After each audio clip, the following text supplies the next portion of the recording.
Hello, everyone, and welcome to Slash Film Daily. Today is Tuesday, July 23rd, 2024. On today's episode of the show, we're going to be talking about the latest film and TV news.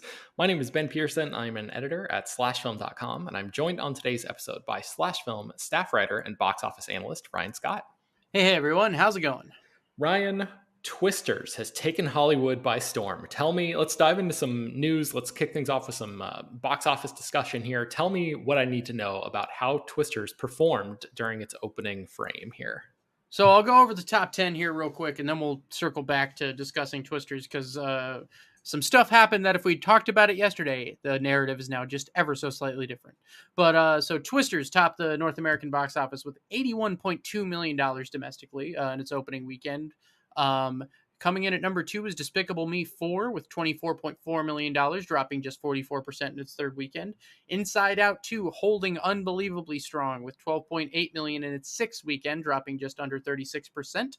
We'll talk a little bit more about that in a second. Perhaps the biggest surprise of the entire weekend, even more than Twisters, was Longlegs coming in at number 4 with $11.9 million, dropping just under 47% in its second weekend. We will talk about why that's very impressive.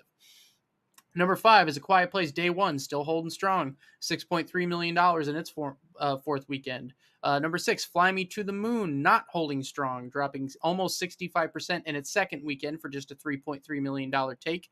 Number 7 is Bad Boys Ride or Die, coming in with $2.6 million, dropping about 37% in its seventh weekend. That one's fading out fast. Number 8 is something called Bad News, news spelt with a Z, which I have not really heard of this movie, but it made about $1 million on 477 screens for a respectable $2,200 average, give or take. Number 9 is Maxine, again with a severe drop, with just $819,000 and a 60% drop. And at number 10 was The Bike Riders, somehow jumping back into the top 10. It increased its take 81% on just 300 screens for $722,000, jumping over Horizon and American Saga, which is now out of the top 10 in just its fourth weekend. Man, that's pretty cool for the bike riders. Good to hear. Yeah, just seem people are still seeking that one out. I don't, and it did a respectable 21.2 domestic, 35 worldwide, and Focus only paid about half price for it just because Disney wanted it off its books. So Focus will do okay with that. And I like that movie quite a bit, so I'm happy it at least did something there. Excellent. Okay, so tell me about Twisters. Number 1 at the box office. This seems to have wildly overperformed in terms of expectations, which seems to be a pattern that we've experienced a lot of over the past, I don't know, few months or so, which is kind of a good problem for us to have, right? It is a very good problem for us to have, given how bad the first half of the year was. So the reason I say things change is that yesterday all my write-ups were based on the estimates, which suggested Twisters had made $80.5 million over the weekend, but it made 81.2. So it actually made even more than the estimate suggested, which is just super impressive. So yeah, I mean, the official tracking had it at about, $50-ish million, but the folks at Box Office Theory and some of the other prognosticators tracking websites out there had it in the $70-ish million range. Like, so there were some people that believed this was possible. But it was at the very top end of the most optimistic projections that I had seen. So it was great. It's great. Now, so it now holds the record for a disaster movie on opening weekend, toppling The Day After Tomorrow, which came out 20 years ago. So that record held for 20 years, which to me was very surprising when I was sort of looking over that. So that's the picture in North America. Very good. The movie has a net $155 million budget. My understanding is that the spend was around $200 million, but tax credits and everything else got it to a 155. And for this kind of movie, that's good. I finally got to see it last night. I thought it looked great. I had a really good time with it. I don't have anything more profound to say than anyone else does, but yeah. So that's the good. There is a bit of not so good here that hasn't been talked about as much, which we can get into. But yeah, what's that? So look, a movie, $155 million movie. Yes, the domestic box office is an enormous part of that, but part of the reason I tend to focus on global box office is because it paints a more complete picture, particularly for a bigger movie. And this movie's struggling overseas. So internationally thus far, Twisters has only made $43.5 million. Now, Universal's handling distribution domestically, and Warner Brothers is handling internationally. So this is not great for Warner Brothers. It only has South Korea and Japan to open in, I believe, still. And those can be robust markets, but not enough to completely change that narrative. So the original Twister made something like 52% of its money overseas, I think, if I'm not mistaken. Whereas this one is making 65% of its money domestically as it stands.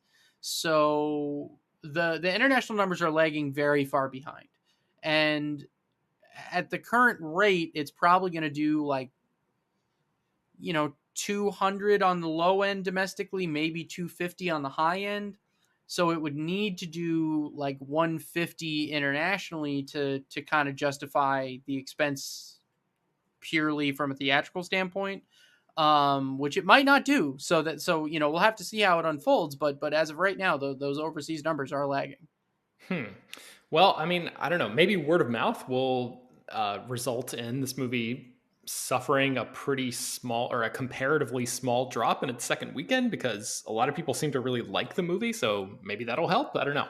Yeah, I think word of mouth is going to be strong. I think what's probably going to happen, because we have Deadpool and Wolverine coming out, and the projections just keep going up and up and up for that one.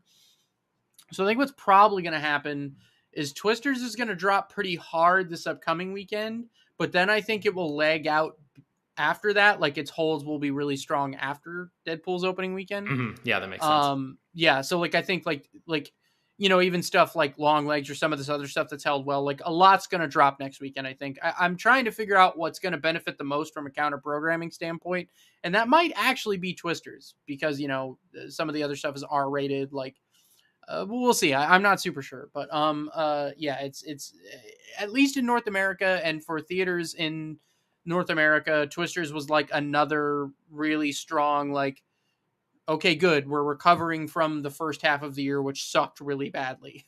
Yeah. So it's another positive in that way for sure. Do you have a theory about why the tracking numbers have been so wrong so far this summer? Me, this hasn't just been this summer. This has been a thing that people in my circles have been talking about for a handful of years, and it got worse post-pandemic. There's been plenty of examples of this happening. Me and several other people have tried to figure out why, with no real clear answers. I think it's just that, like, whatever these tracking services are, it's sort of like how Nielsen ratings for a long time still only took live TV into account. And they weren't accounting for, like, streaming viewership and some of these other things, and it really made those Nielsen ratings very outdated. I have to assume that however these tracking services run, it's just maybe that their model's outdated, and they have to figure out a better way to, kind of truly gauge interest and Yeah. gauge where I'm not super sure, but I just have to assume that the model was a little outdated is my Yeah. guess. Because some of these people, like, credit to like Sean Robbins at Box Office Theory, they put a wider range on these things, but they tend to be I think sometimes even when these other movies have overperformed, they've been a little closer to the ballpark. So there's some people that seem to have a bit of a model for it, but we'll see. But yeah, I don't really have a great answer for that, but it is happening a lot. Okay. So let's talk a little bit about Longlegs. You mentioned that, and you wrote an article saying that Longlegs is horror's biggest box office surprise of the year. We knew that it opened strong, but tell me about its second weekend. Yeah, I mean, I couldn't be more surprised about this. We talked a lot, last weekend, that Longlegs was, by far Neon's biggest opener, one of the biggest horror openings of the year, shy of A Quiet Place Day One. One of the bigger movie openings for an indie movie, like, in the last, like, 20 years. I mean, it truly was impressive. But the thing is, when a movie outperforms on its opening weekend so much, it's never shocking if it drops a lot in its second weekend, particularly as bigger competition comes about. So I sort of thought Longlegs was going to drop close to like 70%. And to be clear, that wouldn't have necessarily been a bad thing because the movie overperformed so much in its opening weekend.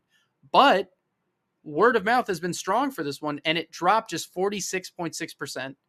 And it made almost $12 million on its second weekend, and it added 340 theaters, but it was still only playing in 2,850 screens, so its per screen average was still $4,200, which was amazing. Hmm. So like, I mean, it had a better per screen average than Inside Out 2 this weekend. Like that it's that incredible. Like it's so amazing that that this movie is holding this well. Have you seen Longlegs yet, Ben? Oh yeah, yeah. I really liked it. I did too, but it's a bleak movie. Like, Yeah. and I don't think the marketing has hidden that, right? Like you're not in for like a traditionally fun ride. And yeah, it's so I don't know. I mean, I think what's crazy is like that C plus cinema score. I thought like word of mouth was going to be mixed, but clearly like I think what's going on is there's the people that love it are like, oh yeah, you need to see it, and then the people that hate it are probably almost generating interest to other people by being like, well, I might need to see this for myself. And yeah, I mean, so just to give you some idea, Longlegs is now at basically 45 million domestic, and Neon's biggest domestic grosser ever was Parasite, which made, I believe, just shy of $54 million. So Longlegs is going to become Neon's biggest movie ever here within, I'd say, within a week. And Mhm. then this has a real shot at making like 70 to 75 million domestic by the end of its run.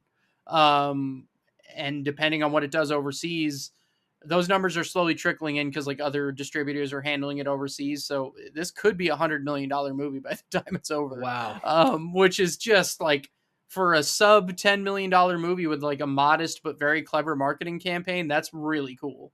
Yeah, that's a Um, huge so win.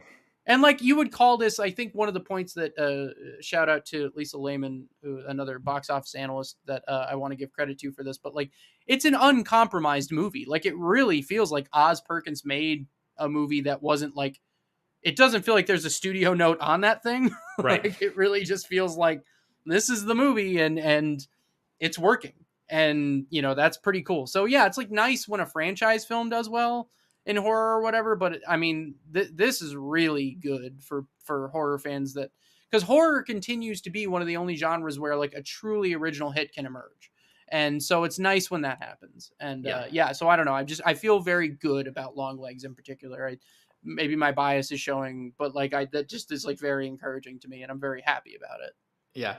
So if you're just listening to this podcast for the first time, Ryan and I talked a little bit about this movie and its opening weekend last week, but Chris Evangelista and I also did like a big spoiler discussion of the ending that I really enjoyed our conversation about that. So I encourage people to check that out if you have watched this movie and maybe have some questions about the ending of the movie and stuff like that. We talked about all of that in great detail.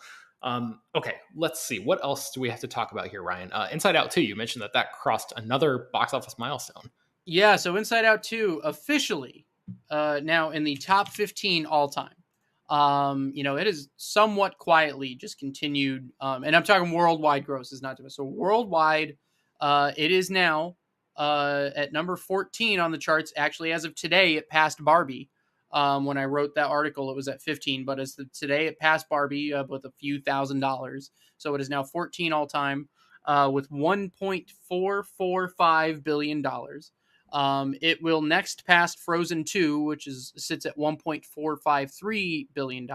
So any day now it will pass Frozen 2. And at that point, Inside Out 2 will arguably be the highest grossing animated movie of all time. I say arguably because 2019's The Lion King, there is some debate as to whether or not that's an animated movie, even though it is Mhm. technically CGI, but it's meant to be photorealistic. I don't need to get into that debate, and Yeah. I'm not here to settle that debate, but um, certainly going to pass Frozen 2 to become the unquestioned, like pure animation, let's call it, I guess, like number one pure animated movie. And then the big question now is when it gets to the top 10, it will almost certainly at this point pass the Avengers, which made $1.52 billion back in 2012. Then that's probably as far as it'll go. The Lion King would be next, and that movie made 1.66 billion.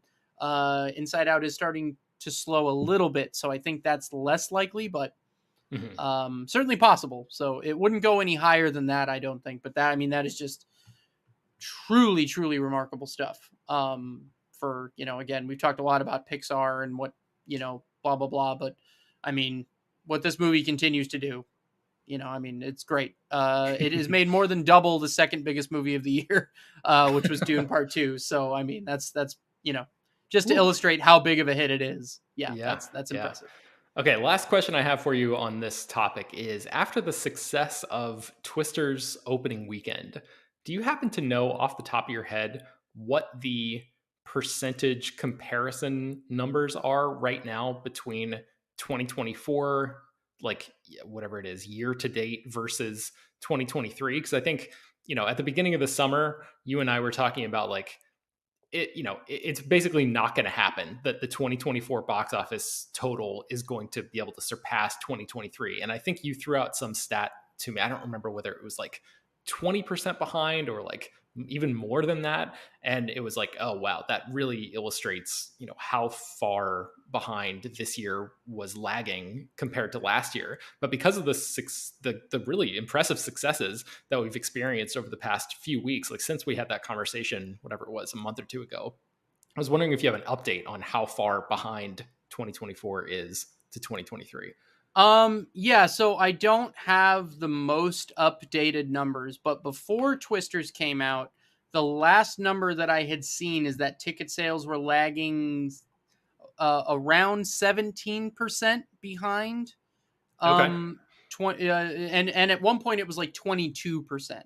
Yeah. So, yeah, so I mean, so as of July 7th, so I'm looking back, it was 17% down.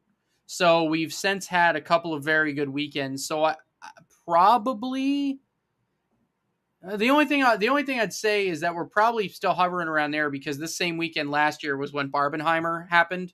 So Mm-hmm. last year you would have had the not only Oppenheimer but Barbie as well. So right now you don't have a Barbie, right? Like but so yeah, so I think it's hovering around 17%.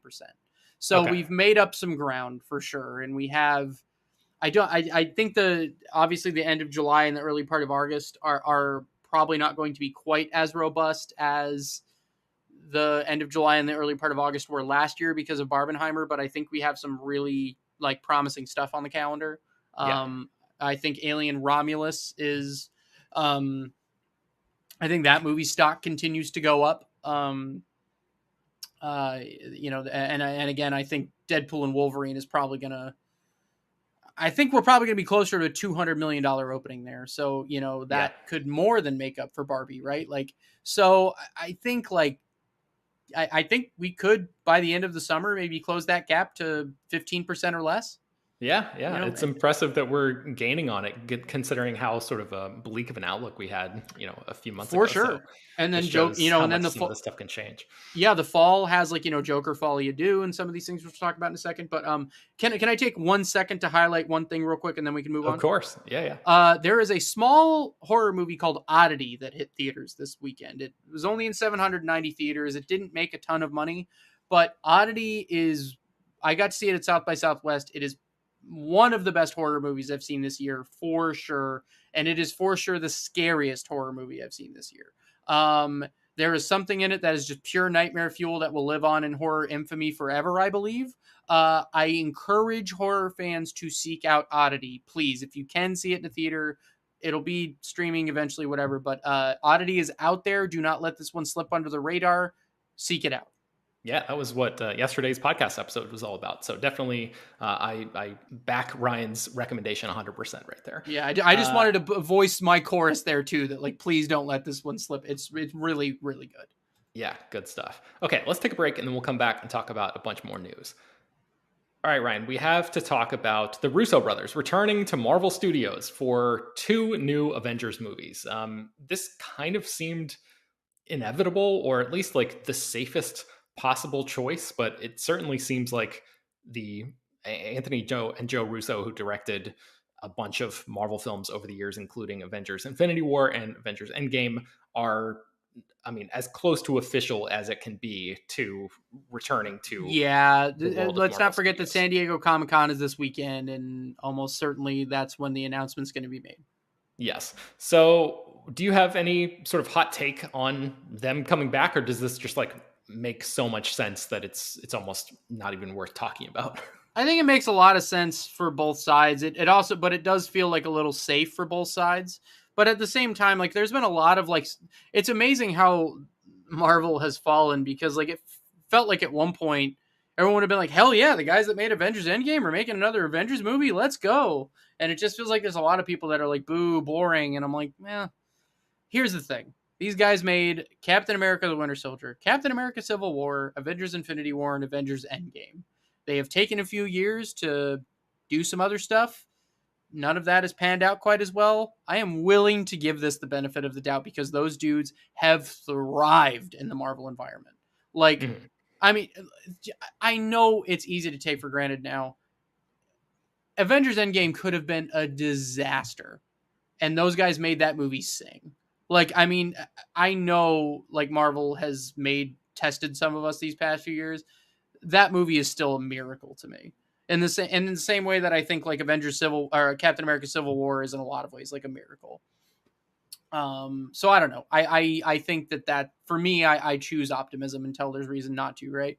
I mean, I Um, just kind of think this is a best case scenario because it means that we're not going to be getting, probably we're not going to be getting like the Gray Man 2 and some of this other stuff that they had, been wanting to work on. Like right. they fit well in the Marvel mold. They clearly have a good relationship with Kevin Feige to understand how to make those movies and, how to sort of handle the gigantic pressures of a production with a billion, A-list movie stars and all that kind of stuff. There are not that many people in Hollywood who have that particular skill set. We can talk about, you know, uh, where they rank in the great pantheon of artists and all of that kind of stuff. And maybe we can have that conversation on another podcast or something. But just in terms of like the nuts and bolts of being able to get a movie like this across the finish line and have it turn out to be either pretty good to great, okay, cool. Like maybe our collective interest in Marvel Studios movies is not at the high that it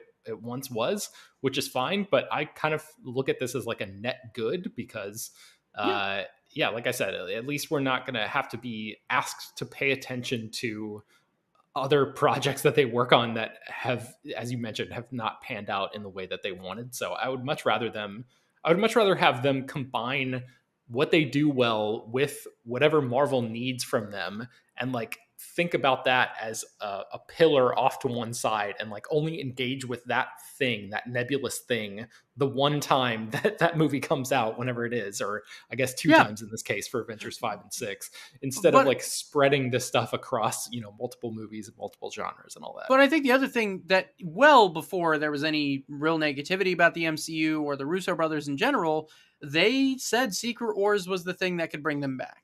Like they are very like vocal fans and for years have been saying that that's the thing that they would like to do. So there's also like a clear passion for that source material. So Mhm. like I think that's you can't sort of ignore that, right? Like that when you have passion for the material that's helpful. Um do we want to go over my harebrained theory for the long haul, or should we just leave that alone? Let's save that for another day because we're running a Okay. little bit Okay, long. we're running a But little long. All right. put a pin in that because I am interested and maybe we can talk about Okay. it in All another right. news Sounds episode. good. I did want to mention real quick that there's this rumor out there that Robert Downey Jr. could return to Marvel, but not as Iron Man. There's some discussion that is floating around the internet that like perhaps he might be interested in returning to Marvel Studios to play a version of Tony Stark in a different, from a different universe, who becomes Doctor Doom, who is the villain in the Fantastic Four franchise. This has not been confirmed. Even the source for this rumor has said that his own sources have sort of denied the questions about whether or not Downey has been actually cast in the Fantastic Four. I will say the only reason I'm talking about this is because Slash Film has heard some very, very similar stuff. So we know that there's something to this. We couldn't like get it double confirmed enough to publish it ourselves. But the fact that somebody else published this and it aligns very much with what we'd been hearing behind the scenes, it was enough for me to just bring it up on this episode of a podcast. So, whereas I was very much down with, or am very much down with the Russos returning to Marvel, I'm totally against this idea, Brian. But what do you think about the idea of Downey coming back potentially as Doctor Doom? I think it's better than just bringing him back as Iron Man again somehow, right? Like, because I think that is truly sacrilegious. Do not just bring him back as Iron Man, but we are clearly establishing this multiverse thing to feed on nostalgia as best as we can. This is more interesting to me, but I agree with you. I still don't want it to happen. Yeah. Um, my only thing is I have to imagine RDJ doesn't want to be in the MCU again for another 10 years. So I think this would probably be a one and done thing. Mhm.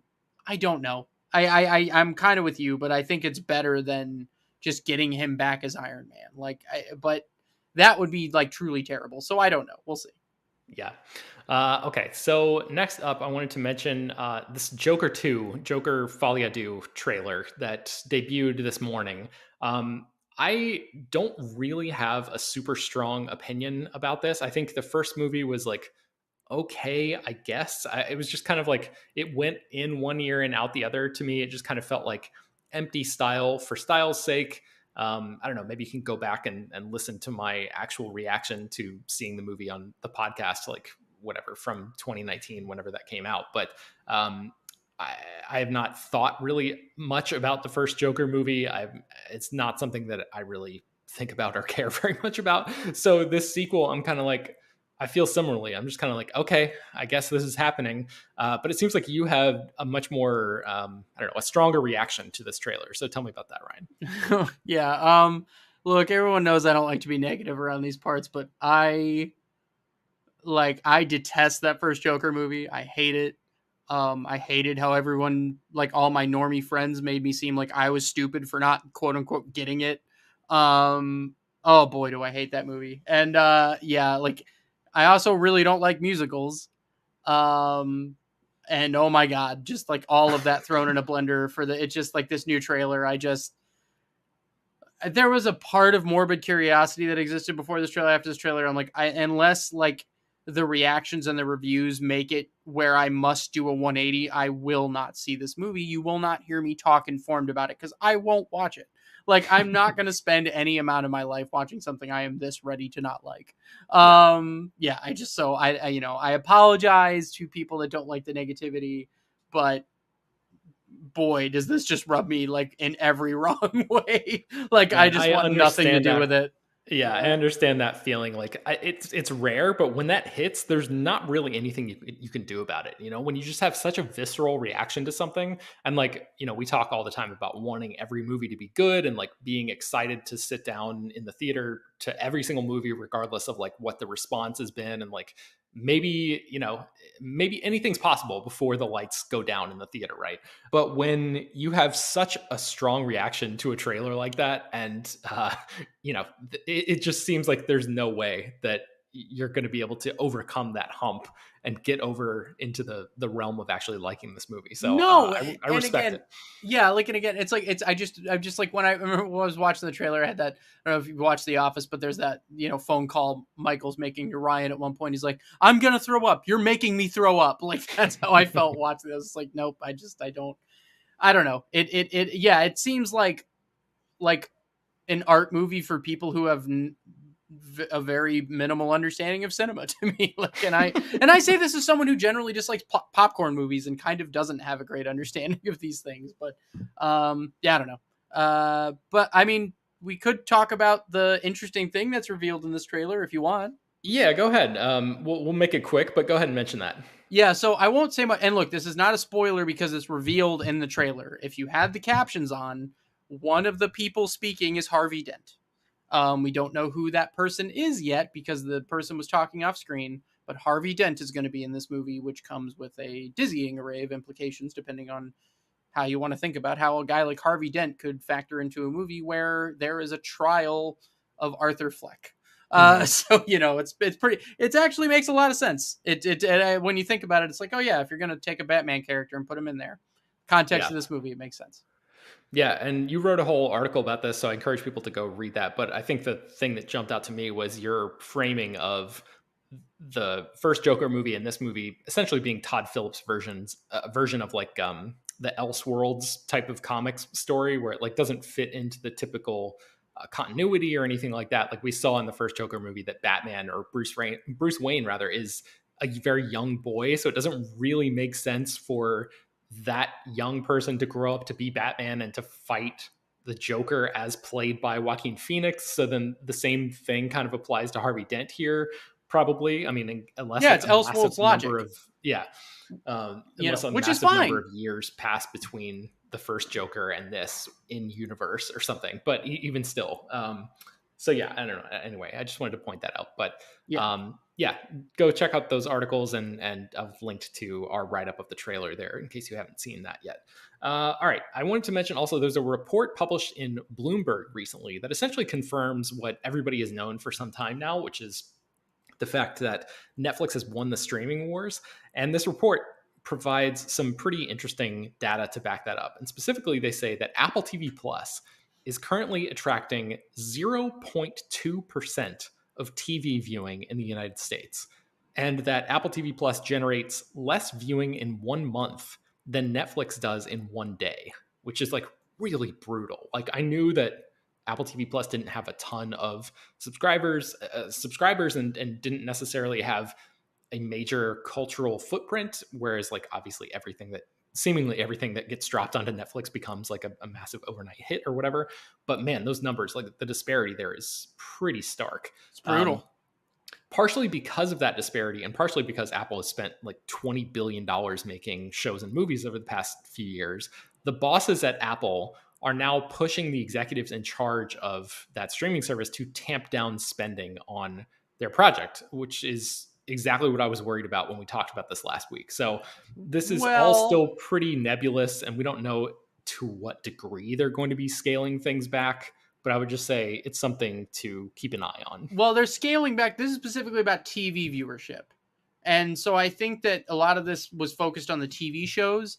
You gotta keep in mind, the TV shows only generate revenue on Apple TV Plus. The movies have the potential to at least offset the costs a little more. So I think that this is going to, I think that the movies are going to be a slightly different calculus. I would just caution that I think the big thing here is that the TV shows have not broken through in a majorly culturally significant way, except for Ted Lasso, which is also one of the cheaper shows they made. And so I think that that's my read on that. But I agree with you that, yeah, like they are going to keep an eye on it, but the movies at least have the chance to offset the costs of it. Yeah, yeah. Okay, so the last story that I wanted to mention is something that you wrote up, an article called "Movie Tickets Might Get More Expensive Very Soon. Here is Why." And I was just wondering if you could give the quick pitch for what that is and why that might happen, and then we can drive people to the article to find out more details. But what's the gist of this one, Ryan? Yeah, so very quickly, there's this consulting and accounting firm called PwC, and they put out this global entertainment and media outlook report annually, and it sort of looks over the next handful of years and what they believe is coming. And look, predictions are never totally accurate, but it does give a shape of things to come. And one of the things is the good is that they believe that by 2026 we will reach pre-pandemic levels of box office again globally, which is great. The bad news is ticket sales will still be lagging behind. Well, how is it that you're making the same amount of revenue with less tickets sold? Because those tickets are going to get more expensive, ladies and gentlemen. We've talked a lot about this recently, and reasons why that should or shouldn't happen, and I go over a lot of that in the article. But the short of it is, the industry, it seems, is probably going to double down on let's try to make the most of the people that are still coming to the movies. Mm-hmm. So Yeah, that's kind of. I think that's a good tease. I feel like we could do probably an entire podcast episode just about this story, but we're just kind of running out of time today. But I do want to encourage people to go read that story because it has some good stuff in there, and I think it'll provide a much more well-rounded framework of that conversation, and sort of link in your mind back to some of the things we've talked about in this podcast about this very topic. So yeah, I think that should do it for today's episode. But once again, you can find more about all the things that we talked about on the show at slashfilm.com and linked in the show notes for this episode. Slash Film Daily is published every weekday, bringing the most exciting news from the world of movies and TV, as well as deeper dives into the great features you can find on the site. You can subscribe to the show on Apple, Overcast, Spotify, wherever you get your podcasts. Send your feedback, questions, comments, concerns, and mailbag topics to us at bpearson@slashfilm.com. Make sure to leave your name and general geographic location in case we mention your email on the air. Don't forget to take a minute to rate and review the show on Apple Podcasts or Spotify. It really does help us out a lot. Tell your friends about the show any way you can. Thank you so much for